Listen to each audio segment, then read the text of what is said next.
तो क्या हाल है आप सभी के। उम्मीद करते हैं सब अच्छे होंगे, सब बढ़िया होंगे, अपने अपने घर पर मौज काट रहे होंगे। तो देखिए, जैसे कि आपको पता है कि जो अरविंद केजरीवाल जो दिल्ली स्टेट के सीएम हैं, उनको यहाँ पर ईडी ने गिरफ्तार कर लिया है। और यहाँ पर ये बताया जा रहा है कि ये जो ईडी है उसका यहाँ पर मिसयूज़ करना है, क्योंकि देखा जाए तो यहाँ पर ऐसा कोई भी एक प्राइम सबूत नहीं है उनके खिलाफ, लेकिन फिर भी यहाँ पर ईडी ने इनको गिरफ्तार किया। और इतना ही नहीं, यहाँ पर इनको मुख्य साजिशकर्ता बताया है। अभी तक भी यहाँ पर कोई भी आरोप सिद्ध नहीं हुए हैं, लेकिन फिर भी यहाँ पर ईडी ने इसको मुख्य आरोपकर्ता बताया है। और इसके अलावा यहाँ पर ये बताया जा रहा है कि जो ईडी है वो यहाँ पर बीजेपी के इशारों पर काम करती है, क्योंकि देखा जाए तो जो अरविंद केजरीवाल है वो अपोजिशन पार्टियों में एक प्राइम राइवल है पीएम मोदी साहब का। तो आज इसके बारे में पूरी डिटेल के साथ बात करते हैं, वो क्या क्या कारण है जिसकी वजह से यहाँ पर जो बीजेपी है वो यहाँ पर अरविंद केजरीवाल को टारगेट कर रही है और आने वाले समय में भी टारगेट करती रहेगी। तो आज इसके बारे में पूरी डिटेल के साथ बात करते हैं। लेकिन अगर चैनल पर नए आए हो तो चैनल को सब्सक्राइब जरूर कर देना। आपके एक सब्सक्रिप्शन से हमें आगे कंटेंट बनाने की मोटिवेशन मिलती है। तो चलिए वीडियो का आगाज़ करते हैं। तो सबसे पहले देख लेते हैं कि वो क्या क्या कारण है। तो सबसे पहला कारण है यहाँ पर यह है कि ये जो बीजेपी है वो यहाँ पर लगातार 2 टर्म से तो जीतती आई है, लेकिन अभी भी ऐसे ही लग रहा है कि भाई यहाँ पर इस बार भी बीजेपी को हराने वाला कोई नहीं है। और इसके अलावा यहाँ पर जो रीजनल पार्टी है वो यहाँ पर बाद में एनडीए को ज्वाइन कर लेती है। बहुत सारी पार्टियाँ यहाँ पर एनडीए को ज्वाइन कर लेती है। हालांकि इलेक्शन में वो आपस में एक साथ एक दूसरे को काटने के लिए लड़ते हैं, लेकिन फिर बाद में यहाँ पर इलेक्शन के बाद यहाँ पर आपस में यहाँ पर गठबंधन कर लेते हैं। लेकिन ऐसा यहाँ पर केजरीवाल जी के साथ नहीं है, क्योंकि देखा जाए तो केजरीवाल जी ने यहाँ पर बीजेपी के साथ किसी भी तरह से कोई सी भी डील करने से सीधा तौर पर इनकार कर दिया है। बीजेपी यहाँ पर जो है इसको एक राइवल के तौर पर देख रही है। आम आदमी पार्टी ने अभी तक भी कोई से बीजेपी के साथ कभी भी किसी भी तरह का कोई है भी हाथ नहीं मिला है। भले से आम आदमी पार्टी यहाँ पर कांग्रेस से हाथ मिला ले, समाजवादी पार्टी से हाथ मिला ले, टीएमसी से हाथ मिला ले, शिवसेना से हाथ मिला ले, लेकिन अभी तक भी उसने बीजेपी के साथ हाथ नहीं मिलाया है। जिसकी वजह से यहाँ पर जो बीजेपी है वो अपना एक प्राइम टारगेट आम आदमी पार्टी को मानती है। यानी कि यहाँ पर जो आम आदमी पार्टी है उसके लिए यहाँ पर एक खतरा पैदा करती है। और इसी में जो केजरीवाल साहब आते हैं वो भी यहाँ पर बीजेपी से किसी भी तरह की कोई भी यहाँ पर डील करे वगैरह कुछ भी नहीं करते हैं। तो ये तो प्राइम टारगेट हुआ।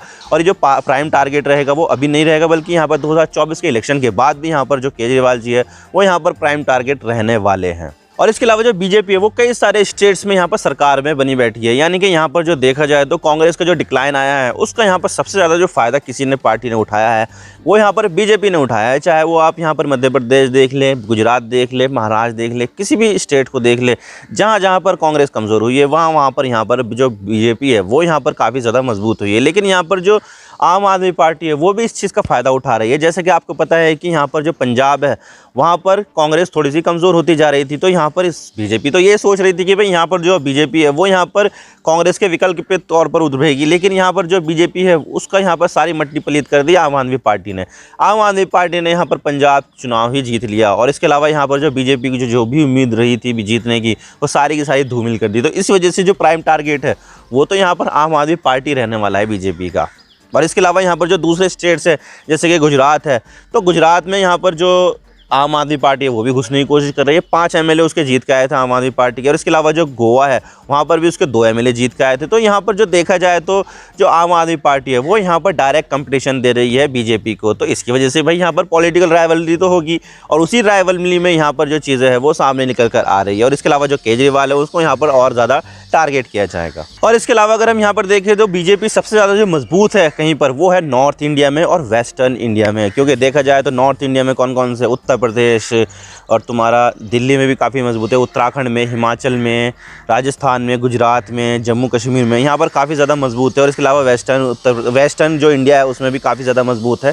तो बीजेपी यहाँ पर सबसे ज़्यादा मजबूत है। और इसके अलावा यहाँ पर जो अपना स्फेयर ऑफ इन्फ्लुएंस है बीजेपी वो यहाँ पर ईस्टर्न इंडिया में, साउथ इंडिया में भी बढ़ा रही है। लेकिन यहाँ पर जो बीजेपी को जो सबसे ज़्यादा चुनौती दे रही है वो इसके घूम में वो यहाँ पर आम आदमी पार्टी दे रही है। क्योंकि देखा जाए तो पंजाब में इसकी सरकार हो गई है, दिल्ली में इसकी सरकार है, गुजरात में भी इसके एमएलए जीत के आ रहे हैं, और जो गोवा उसका स्ट्रॉन्ग होल्ड है वहाँ पर भी उसके एमएलए जीत के आ रहे हैं। तो भाई यहाँ पर अगर देखा जाए तो यहाँ पर आम आदमी पार्टी अगर यहाँ पर उसके घूम में यहाँ पर बीजेपी को चुनौती देगी तो भाई इसके लिए बीजेपी को यहाँ पर ये चीज़ें बर्दाश्त नहीं होगी। क्योंकि यहाँ पर देखा जाए तो अगर घर में ही उसको यहाँ पर चुनौती दी जा रही है तो यहाँ पर उस चीज़ के लिए थोड़ा सा जो गुस्सा तो होगा ही ना इस पार्टी को।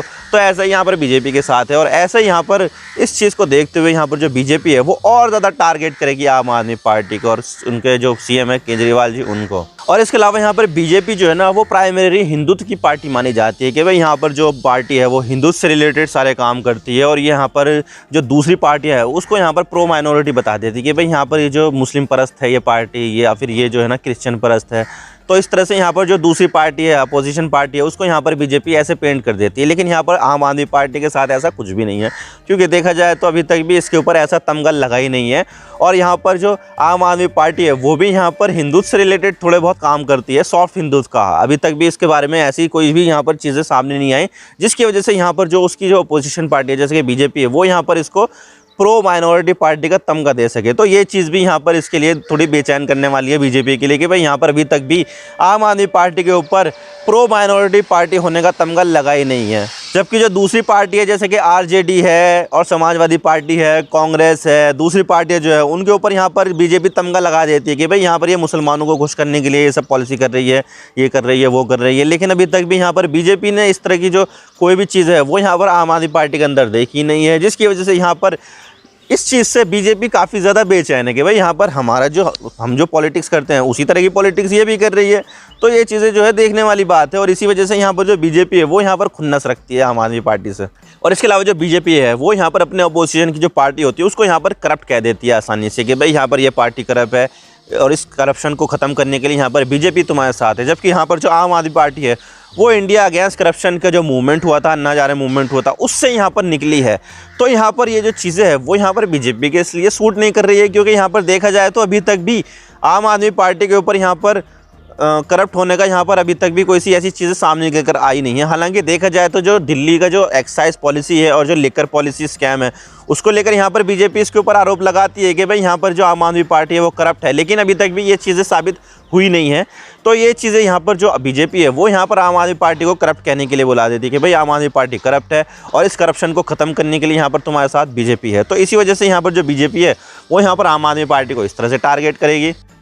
और इसके अलावा यहाँ पर जो बीजेपी है वो यहाँ पर अपनी कंपटीशन की पार्टी में, यहाँ पर अपोजिशन पार्टी में यहाँ पर उनके ऊपर यह आरोप लगाती है कि भाई यहाँ पर ये जो पार्टियाँ है वो यहाँ पर डायनेस्टी पॉलिटिक्स करती है, यानी कि भाई भतीजावाद करती है, और पॉलिटिक्स में सिर्फ अपने भाइयों को, अपने परिवार वालों को यहाँ पर आगे बढ़ा देती है। जैसे कि यहाँ पर आरजेडी के लिए कहा जाता है कि भाई लालू प्रसाद यादव के बाद यहाँ पर तेजस्वी यादव, उसके बाद यहाँ पर समाजवादी पार्टी के बारे में कहा जाता है और कांग्रेस पार्टी के बारे में कहा जाता है।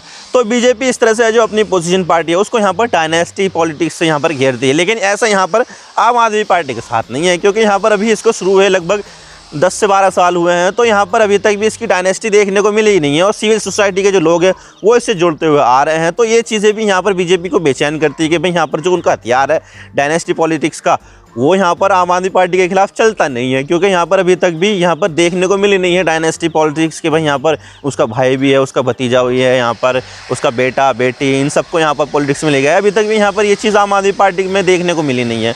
तो ये चीज़ भी यहाँ पर बीजेपी को बेचैन करती है, और इसी वजह से यहाँ पर बीजेपी आम आदमी पार्टी को टारगेट करती है। और इसके अलावा यहाँ पर जो बीजेपी है वो अपने गुजरात मॉडल को बहुत ज़्यादा प्रचारित करती थी पहले कि भाई गुजरात मॉडल ये है, गुजरात मॉडल में वो सब होगा, इन्वेस्टमेंट आएगी, नौकरियाँ मिलेगी, ये सब होगा।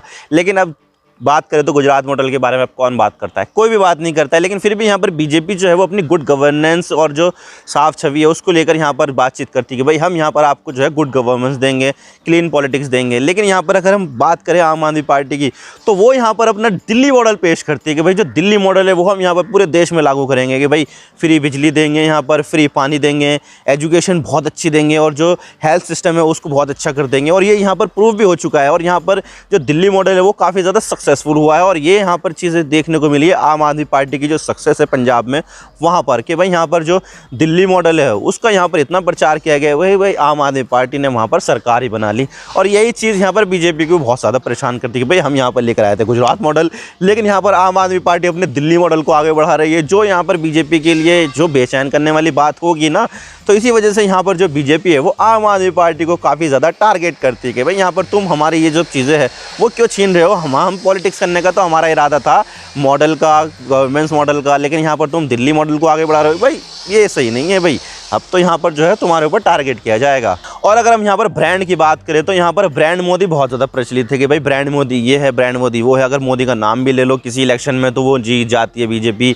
और लेकिन यहाँ पर अगर उसके पोजीशन के बारे में बात करें तो अभी तक भी यहाँ पर राहुल गांधी एक ब्रांड बन नहीं पाए हैं। हालांकि देखा जाए तो बहुत सारे दूसरे नेताओं के ऊपर भी यहाँ पर ब्रांड बनाने की कोशिश के आरोप लगे हैं, जैसे कि यहाँ पर नीतीश कुमार भी खुद को अपना ब्रांड मानते थे और प्रधानमंत्री का मटेरियल, प्रधानमंत्री पद का जो मटेरियल है उसको लेकर यहाँ पर काफ़ी ज़्यादा पुश करते। तो इंडिया ब्लॉक जो था उसको बनाने में भी यहाँ पर नीतीश कुमार की काफ़ी बड़ी महत्वपूर्ण भूमिका थी, लेकिन फिर भी यहाँ पर उनके बारे में ये कहा जाता है कि भाई यहाँ पर वो अपनी सत्ता से बहुत ज़्यादा जो है दूर नहीं जा सकते हैं। इसी वजह से यहाँ पर वो आरजेडी से गठबंधन तोड़ के वापस से बीजेपी के साथ आ गए हैं और जिस बीजेपी को यहाँ पर हराने के लिए इंडिया ब्लॉक बनाया था उन्होंने, अब उसी के साथ ही यहाँ पर वो बिहार में सरकार चला रहे हैं। तो उनका जो ब्रांड था वो तो ख़त्म हो गया, लेकिन यहाँ पर अरविंद केजरीवाल का जो अभी ब्रांड है वो यहाँ पर अभी भी अनचैलेंज है और यहाँ पर ये जो चैलेंज है वो ब्रांड मोदी को काफ़ी ज़्यादा दे सकता है।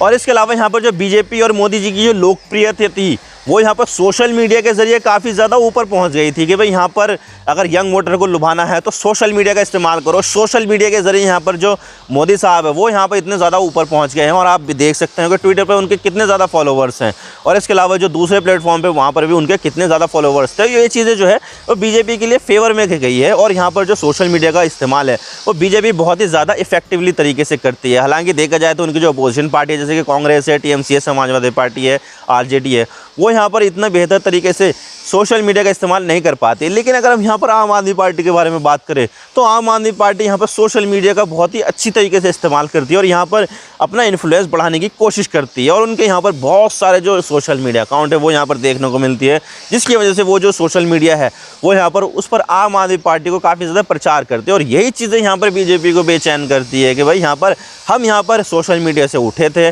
तो इस चीज़ को लेकर यहाँ पर दूसरी पार्टी हमारे सामने कैसे उठ सकती है उसी बेस पर। तो ये चीज़ें यहाँ पर बीजेपी को काफ़ी ज़्यादा बेचैन करती है और इसी वजह से यहाँ पर बीजेपी आम आदमी पार्टी को टारगेट करती है। और इसके अलावा यहाँ पर जो बीजेपी है वो यहाँ पर लाभार्थी पॉलिटिक्स करती है कि भाई यहाँ पर जितने भी यहाँ पर जिनको भी यहाँ पर फ़ायदा हुआ है बीजेपी की स्कीम से उसको यहाँ पर जो है अपने वोटर बेस में तब्दील कर दिया जाए। जैसे कि यहाँ पर आवास योजना से काफ़ी ज़्यादा लोगों को फ़ायदा हुआ है, यहाँ पर इस चीज़ को यहाँ पर अपने वोटर बैंक बनाने की कोशिश करती है बीजेपी के। यहाँ पर हमारी पॉलिटिक्स से, हमारी योजनाओं से अगर किसी को फ़ायदा हुआ तो वो यहाँ पर अपना परमानेंट वोटर बना लो और इसी वजह से यहाँ पर उसको लाभार्थी पॉलिटिक्स कहा जाता है। तो यहाँ पर आम आदमी पार्टी भी इसी तरह की पॉलिटिक्स करती है कि भाई यहाँ पर आम आदमी पार्टी ड्रिंकिंग वाटर फ्री देती है दिल्ली में, बिजली फ्री देती है दिल्ली में, और जो बसों की सर्विसेज है वो यहाँ पर महिलाओं के लिए फ्री कर दी है, स्वास्थ्य की सर्विसेज है वो यहाँ पर बेहतर हो गई है और जो एजुकेशन है वो यहाँ पर बहुत ही बढ़िया हो गया है। तो यहाँ पर ये चीज़ें जो है वो यहाँ पर आम आदमी पार्टी भी कर रही है कि भाई यहाँ पर हमने ऐसा कर दिया वैसा कर दिया, हर जगह यहाँ पर प्रचार करती है ना आम आदमी पार्टी। ठीक इसी तरह से बीजेपी इस तरह का प्रचार करती है। तो यहाँ पर जो दोनों पार्टियाँ हैं वो यहाँ पर एक दूसरे को टक्कर में रहती है कि भाई यहाँ पर बीजेपी भी इस तरह की पॉलिटिक्स कर रही है, लाभार्थी पॉलिटिक्स, तो यहाँ पर आम आदमी पार्टी भी लाभार्थी पॉलिटिक्स कर रही है। तो भाई यहाँ पर दोनों के बीच में तो कंपटीशन रहेगा ही ना।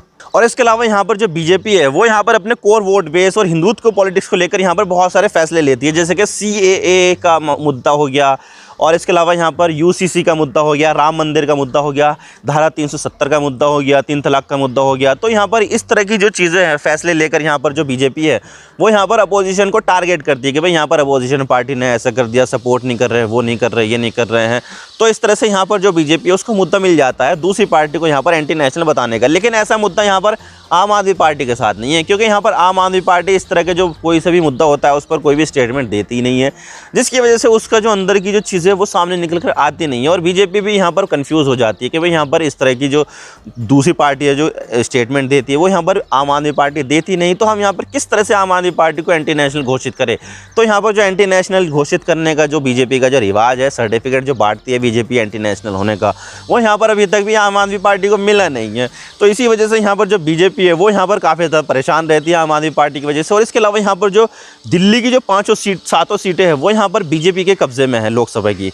लेकिन अब यहाँ पर जो आम आदमी पार्टी और जो कांग्रेस है उसका यहाँ पर गठबंधन हो गया है, जिसकी वजह से यहाँ पर जो बीजेपी है वो काफ़ी ज़्यादा परेशान है कि भाई यहाँ पर पहले तो तीनों पार्टियां आपस में अलग अलग लड़ती थी, लेकिन यहाँ पर आम आदमी पार्टी और कांग्रेस का गठबंधन हो गया है, जिसकी वजह से यहाँ पर बीजेपी को काफ़ी ज़्यादा मुश्किल होगी इन 7 सीटों को जीतने के लिए। तो ये चीज़ें हैं। आई होप आपको सारी बातें समझ में आ गई होगी कि किस तरह से यहाँ पर जो बीजेपी है वो आम आदमी पार्टी और अरविंद केजरीवाल को टारगेट करती है, ताकि यहाँ पर जो चीज़ें हैं वो यहाँ पर बीजेपी के फेवर में रहें। मैं तो बस इतना ही कहना चाहता हूँ, अगर वीडियो थोड़ी सी पसंद आए तो लाइक ज़रूर कर देना, और चैनल पर नए हो तो चैनल को सब्सक्राइब जरूर कर देना। आपके एक सब्सक्रिप्शन से हमें आगे कंटेंट बनाने की मोटिवेशन मिलती है। Thank you for watching. I really appreciate you precious time. God bless you all. Now signing off.